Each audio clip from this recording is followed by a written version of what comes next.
I thought this video would be about how I exposed my family. But it's not. It's about how my family exposed me. And in doing so, they uncovered a dark secret I had no idea existed.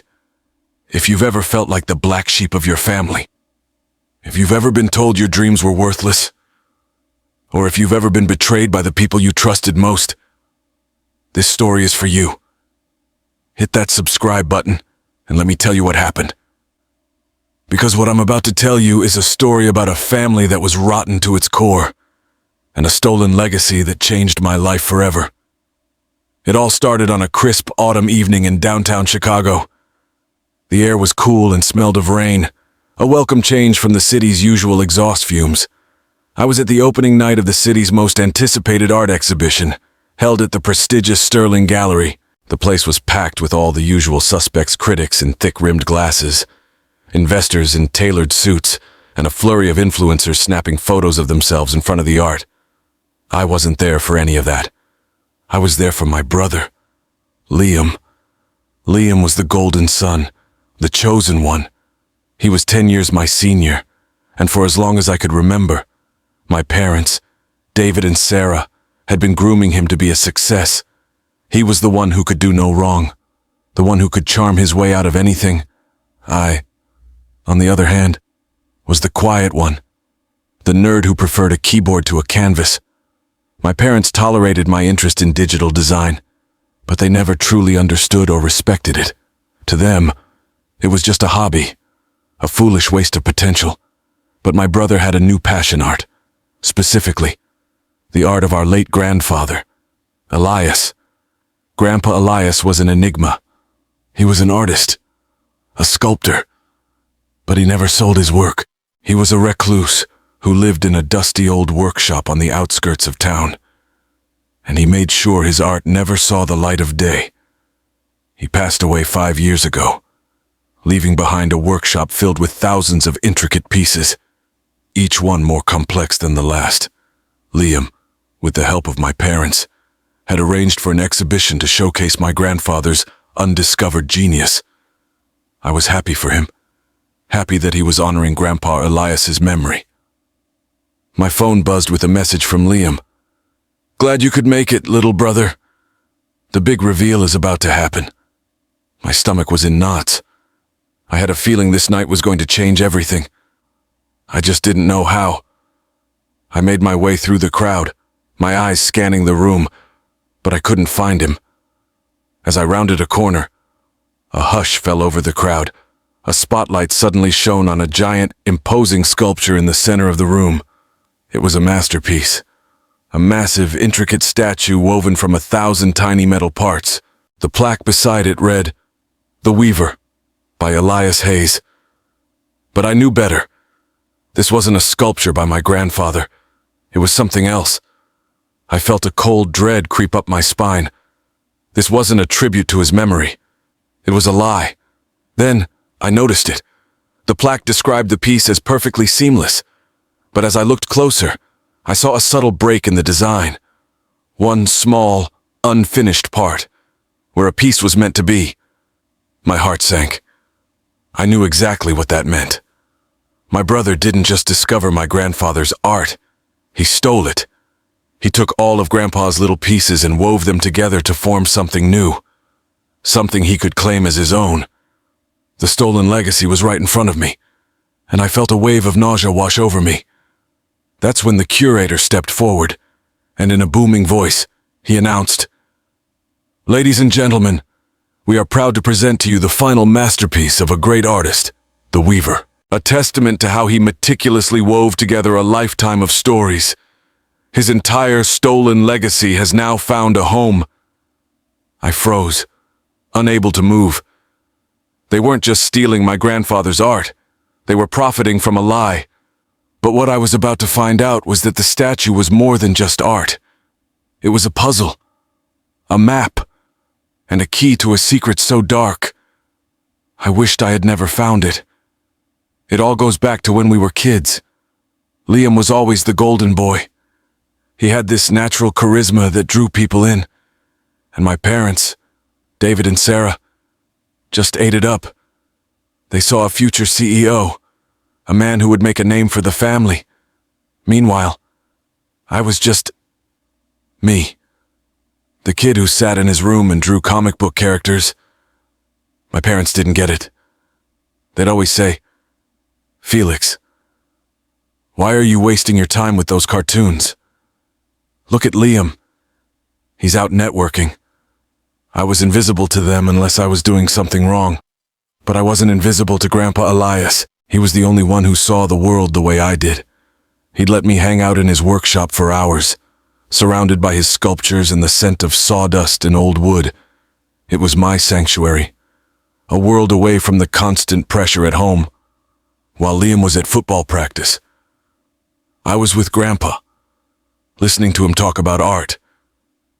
He taught me about light and shadow, about how a person's soul could be captured in a single line. He was more than a grandfather. He was my best friend, my confidant. I can still see him now, his hands calloused from years of work, his eyes twinkling as he told me stories. He wasn't like other artists, though. He was secretive. He never sold his work, never even showed it. He kept it all hidden away, as if it was a part of him that was too precious to share. I remember asking him about it once. "Grandpa, why don't you ever sell your art? It's amazing." He just smiled and shook his head. "Some things are worth more than money. Felix, some things are not meant for the world to see." I didn't understand what he meant then, but I accepted it. He was a good man, a kind man. His art was beautiful, and that was all that mattered. As we got older, the gap between Liam and me grew wider. He became a finance guy, always talking about stocks and investments, while I went off to college to study digital design. Our paths couldn't have been more different. My parents were so proud of Liam. They'd brag about his latest deal, his new car, his apartment. I'd try to tell them about a new design I'd created, or a project I was working on, but they'd just nod politely and change the subject. It was a subtle kind of neglect, but it was just as painful as if they'd yelled at me. But Grandpa Elias still saw me. He'd call me every week, and we'd talk for hours. He was getting old, and his memory was starting to fade, but he was still the same kind man I'd always known. The last time I saw him, he was frail, but his eyes were still full of that same old light. He pulled me into his workshop, the place I loved so much. "Felix," he said, his voice a whisper, "the world is full of liars. They'll try to take everything you hold dear. But I trust you. You're the only one who can keep my legacy safe." He showed me a small, metal box hidden beneath a loose floorboard. Inside was a tiny USB drive and a single, handwritten note. He told me to keep it safe, to not show anyone. He said it was the truth. "The only person who knows the full truth is me," he said. "But the answer is in here. Promise me you'll keep it safe."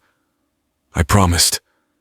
And a few weeks later, he passed away. I held onto that box, not knowing what it meant. I didn't think much of it. Just a sentimental thing from a dying man. I was so naive. So naive. They never stopped. Even after Grandpa Elias was gone, the pressure was still there. Every family dinner was a battlefield. My parents would talk about Liam's latest promotion, his growing portfolio, his social calendar filled with galas and golf tournaments. I'd just sit there, picking at my food, listening to them talk about all the things that mattered, and all the things I wasn't. It was like I was a ghost at my own table. After Grandpa died, I decided to take a semester off from my grad program. I told my parents it was to find myself, but the truth was, I needed to figure out what to do with the workshop. I felt this profound responsibility to protect his legacy, to honor his last wish. So, I spent my days in his dusty workshop, surrounded by his unfinished work, trying to make sense of his life.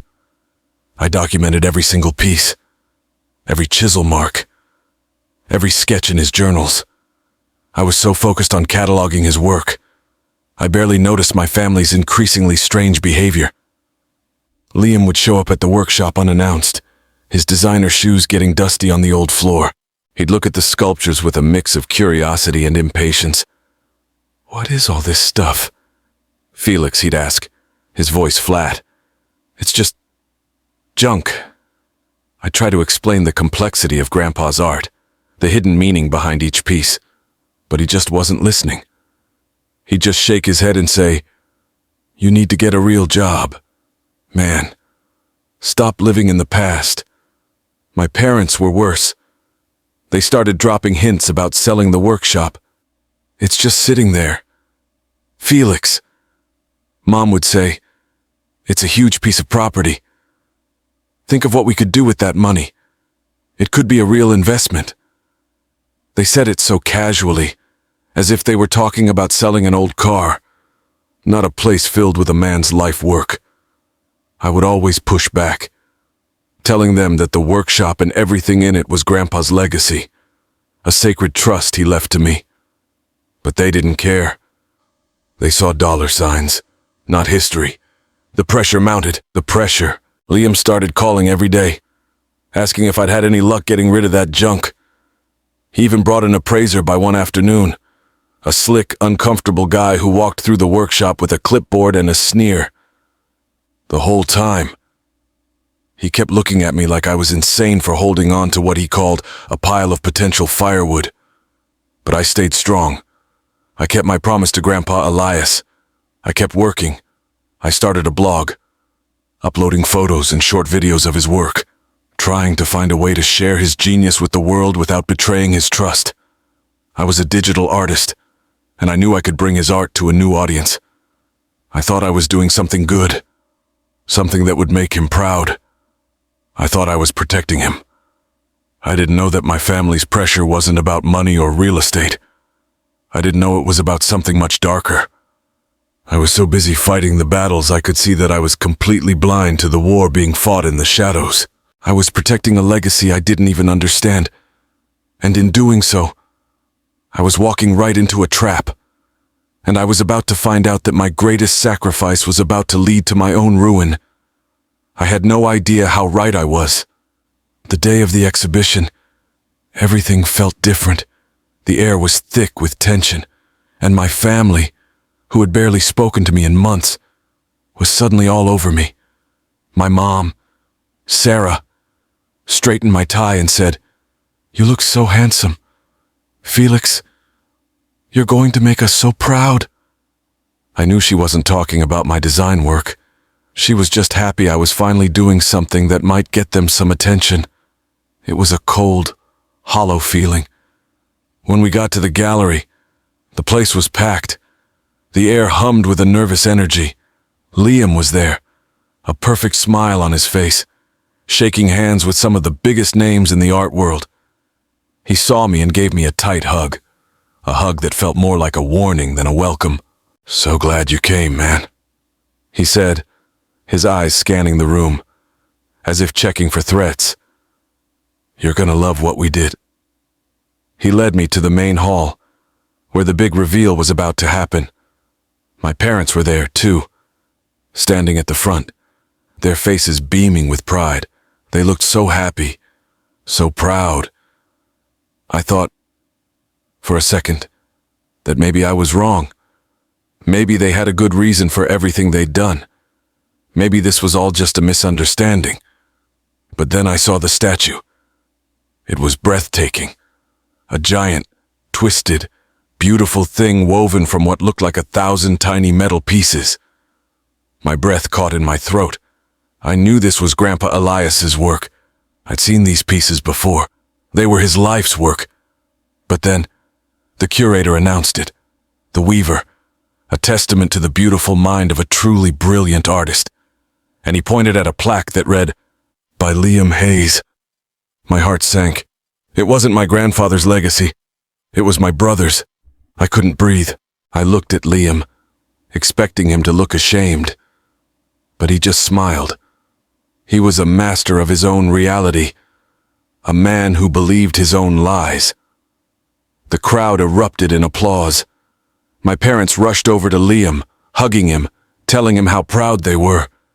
They looked right through me, as if I wasn't even there. The invisible son.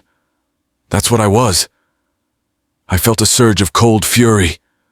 I wanted to scream, to rip the plaque off the wall, to tell everyone the truth. But I just stood there, my hands balled into fists, watching my family celebrate a lie.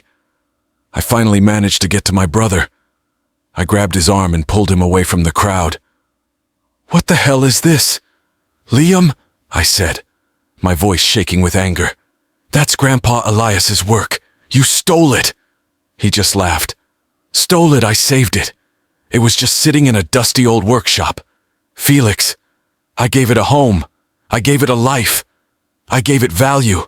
He spoke as if he was doing a public service, as if he was the hero, and I was the villain for getting angry.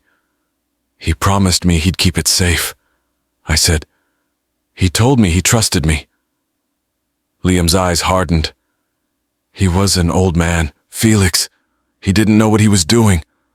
And besides, this is for the good of the family. This is going to make us all rich. So, calm down and enjoy the show. He walked away, leaving me standing there, my world crumbling around me. I had dedicated my life to protecting my grandfather's legacy, and in one night, my family had stolen it and profited from it. It was a level of betrayal I never thought possible. But I was about to find out it was just the beginning. I had no idea what kind of monster my family truly was. I had no idea how right I was. The day of the exhibition, everything felt different. The air was thick with tension, and my family, who had barely spoken to me in months, was suddenly all over me. My mom, Sarah, straightened my tie and said, "You look so handsome. Felix, you're going to make us so proud." I knew she wasn't talking about my design work. She was just happy I was finally doing something that might get them some attention.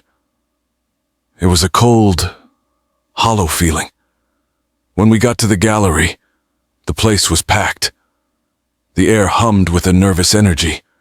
Liam was there, a perfect smile on his face, shaking hands with some of the biggest names in the art world. He saw me and gave me a tight hug, a hug that felt more like a warning than a welcome.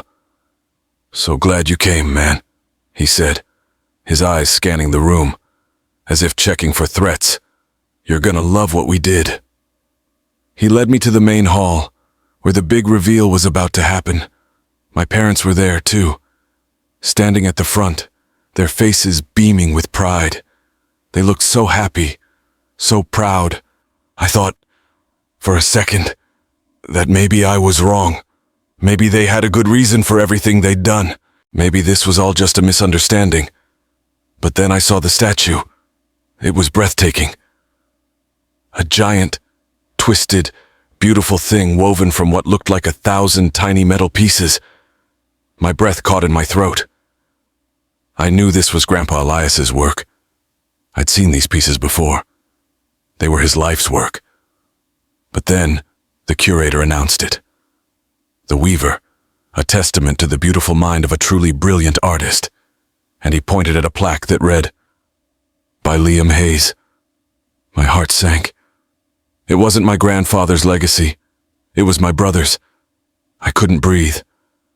I looked at Liam, expecting him to look ashamed, but he just smiled. He was a master of his own reality, a man who believed his own lies. The crowd erupted in applause. My parents rushed over to Liam, hugging him, telling him how proud they were. They looked right through me, as if I wasn't even there. The invisible son. That's what I was. I felt a surge of cold fury. I wanted to scream, to rip the plaque off the wall, to tell everyone the truth. But I just stood there, my hands balled into fists, watching my family celebrate a lie. I finally managed to get to my brother. I grabbed his arm and pulled him away from the crowd. "What the hell is this, Liam?" I said, my voice shaking with anger. That's Grandpa Elias's work. You stole it." He just laughed. "Stole it? I saved it. It was just sitting in a dusty old workshop. Felix, I gave it a home. I gave it a life. I gave it value." He spoke as if he was doing a public service, as if he was the hero, and I was the villain for getting angry. He promised me he'd keep it safe. I said, he told me he trusted me. Liam's eyes hardened. He was an old man. Felix, he didn't know what he was doing. And besides, this is for the good of the family. This is going to make us all rich. So, calm down and enjoy the show." He walked away, leaving me standing there, my world crumbling around me. I had dedicated my life to protecting my grandfather's legacy. And in one night, my family had stolen it and profited from it. It was a level of betrayal I never thought possible. But I was about to find out it was just the beginning. I had no idea what kind of monster my family truly was. Just as I was about to walk out, to leave them all to their little charade, I felt a hand on my shoulder. It was a man I didn't recognize, older, with a clean-shaven head and eyes that were cold and empty like a winter sky. He was wearing a suit so expensive it probably cost more than my car. He nodded toward the statue. "Impressive, isn't it?" His voice was a low, smooth rumble, but it carried a hard edge. "A real work of art." I didn't answer. I just wanted to get away from all of it. "Your brother is a fool," he said. His voice was a low whisper. "He thinks he can play with fire and not get burned." He nodded again toward the statue. This is an amateur's game. The real game is played in the dark." I had no idea what he was talking about. "Look, I don't know who you are. Leave me alone." I turned to walk away, but he grabbed my arm. His grip was surprisingly strong. "My name is Silas," he said, "and I think you and I need to have a little talk." He didn't ask me. He just started walking. And I, for some reason I still can't explain, followed. We walked out of the gallery, past the smiling faces and the flashing cameras. No one paid us any mind. We walked down the street to a quiet, empty alley. The air here was even colder, and the shadows seemed to swallow the light. "You're angry," he said. "You think your brother stole your grandfather's art for money and fame. You think he's a greedy bastard. And you're right. He is. But you're wrong about the bigger picture." He pulled out a small cigar and lit it, the flame briefly illuminating his gaunt face. "Your grandfather, Elias, he was a genius. Yes, but his art wasn't just art, but he was also a genius at deception. And he was very, very good at keeping a secret. The statue your brother unveiled tonight, it's not just a collection of your grandfather's work. It's a map. Each piece is a clue, a code. It all leads to something big." He took another drag from his cigar. "Your family, they're in over their heads. They're amateurs trying to do a pro's job. They thought they could sell the art and get rich. They thought they could get out, but they can't. They're in too deep. We need the final piece of the puzzle, the one piece that can unlock the whole thing." I felt a cold shiver run down my spine. The missing piece of the sculpture. I knew exactly where it was. It was in the box Grandpa Elias had given me, the one with the USB drive. It was in my apartment. I didn't say anything, but I must have given something away. Silas's eyes narrowed. "I see it in your eyes," he said. "You know where it is. That's why your brother was so desperate to get rid of you. He knew you'd be a problem. He knew you'd be looking for the truth. He just didn't know you'd find it so soon."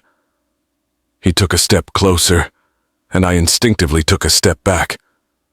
"Listen to me, Felix," he said, his voice now a low growl.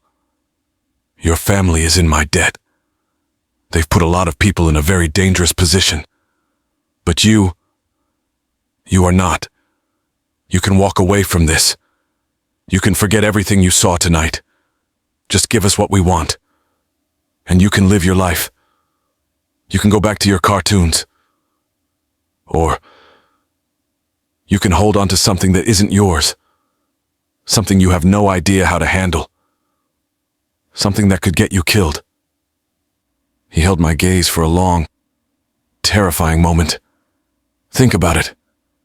The choice is yours. We'll be in touch. He turned and walked away, disappearing into the shadows of the city. I was left alone in the cold alley, my heart pounding in my chest. My hands were shaking so hard I had to put them in my pockets. My grandfather, the man I idolized, was a criminal. My family wasn't just greedy, they were desperate. And now, I was in the middle of a war I never even knew existed. A war I was about to lose. I had to get home. I had to check the box. The whole world was a lie. The whole world. My grandfather. My family. Everything. It all came crashing down around me. I stumbled out of the alley. My mind a blank slate. I had to get home. I had to open that box. I had to see the truth. I hailed a cab and gave the driver my address. I sat in the back, my heart pounding in my chest. I couldn't think. All I could feel was this cold, hard knot of fear in my stomach. When I got to my apartment, I didn't even take the elevator. I ran up the stairs, 2 at a time, my lungs burning with every step. I fumbled with my keys, my hands shaking so badly I could barely get the key in the lock. When I finally got inside, I slammed the door shut and leaned against it, gasping for air. I went straight to my closet, where I kept the box. I pulled it out and sat on my bed, staring at it. It was just a small, wooden box, but it felt like it weighed 1,000 pounds. I opened it and pulled out the USB drive. It was old, but it still worked. I put it in my laptop and watched as a single file appeared on the screen. It was a video. I clicked on it, and a man appeared on the screen. It was Grandpa Elias. He was sitting in his workshop, surrounded by his art, his face pale and drawn. He looked old, tired. "If you're watching this, Felix," he said, his voice raspy, "it means I'm gone, and it means someone is looking for this. I'm sorry. My boy, I'm so sorry. I know I told you I was a good man, but I wasn't. My art, it was a lie, a beautiful lie. It was a way for me to hide things, terrible things, and I put you in a very dangerous position. I'm so sorry. The art is all fake. The carvings, the hollows, it's all a lie. A beautiful, terrible lie. But there is a way to stop it. The last piece. It's in the workshop. The one piece I never finished. It's the key. It's the only thing that can stop them. Don't let them have it. Felix, don't let them have it." The video ended. I sat there, staring at the blank screen, my mind reeling. The art was fake. It was all a lie. The whole thing. My grandfather wasn't a criminal. He was a genius. He was a genius at deception. And he had put me in the middle of a war I had no idea existed. A war I was about to lose. I felt a cold dread wash over me. I had to get to the workshop. I had to find that piece. Before they did. I walked into my parents' house. It felt foreign. The scent of my mom's pot roast and the sound of my dad's favorite oldies playing on the stereo. Everything was exactly as it always was, which made the lie even more sickening. The comfortable furniture, the family photos on the wall, all of it felt like a costume for a life they were pretending to live. I found them in the living room. My mom was knitting, her brow furrowed in concentration. My dad was dozing in his armchair, a newspaper resting on his chest. Liam was on his phone, a tense, forced smile on his face. He saw me first. His eyes widened, and he quickly put his phone away. "Felix," he said, his voice a little too cheerful. "Hey, man, what are you doing here? Everything okay?" I didn't answer. I just stood in the middle of the room, my heart pounding in my chest. My parents looked up, and their smiles faded when they saw the look on my face. "Felix, what's wrong?" my mom asked, her knitting needles falling silent. I held up my hand, and in my palm was the USB drive. It felt heavy, a small object that contained the weight of my entire world. "Don't pretend you don't know," I said. My voice was low, and it was shaking. "I know everything. I know what you did. What you all did." Liam stood up, his face pale. "Felix, what are you talking about? Are you still upset about the exhibition? We can talk about that later." "Man, don't do this." "This," I scoffed. "This is the truth. That statue, it wasn't his. You didn't give it a home. Liam, you stole it. You stole his legacy." My voice rose with every word. My dad, David, finally woke up, his face a mask of confusion. "Felix, calm down. What's going on here? Your brother didn't steal anything. He just put his own touch on it. It's for the good of the family." "For the good of the family," I laughed, a sharp, bitter sound. "Did you know that you sold my grandfather's art to a criminal organization? Did you know that the man you idolized was a genius at deception? Did you know he used his art to launder money and hide illegal goods? Did you know that you all sold your souls to a man named Silas, and now he wants the last piece of the puzzle, and he's willing to kill me to get it?" Silence. A heavy, suffocating silence that filled the room. My mom dropped her knitting needles, and they clattered on the floor. My dad's face went white. Liam just stood there, his mouth hanging open. He didn't deny it. He couldn't. My mom started to cry, her shoulders shaking. "Felix, no. It's not what you think. We just needed the money. Your grandfather, he left us with a mountain of debt. We had no choice." "Debt," I said, my voice rising to a scream. "What debt? You're rich. You live in this big house. You drive a fancy car. You send Liam to all the best schools. What debt?" Liam's face was a mess of emotions, fear, shame, and a desperate kind of pleading. "Felix, please. It's complicated. Grandpa Elias, he was a good man, but his business partners weren't. When he passed, they came to us. They said if we didn't pay them back, they'd ruin us. They'd expose everything. They'd hurt us. So you hurt me instead," I said, my voice breaking. "You took his legacy, the one thing he trusted me with, and you sold it to save yourselves. My dad, David, finally found his voice. It was raspy, broken. "We did it for you too, Felix. We did it for all of us. We were so scared. We didn't know what to do.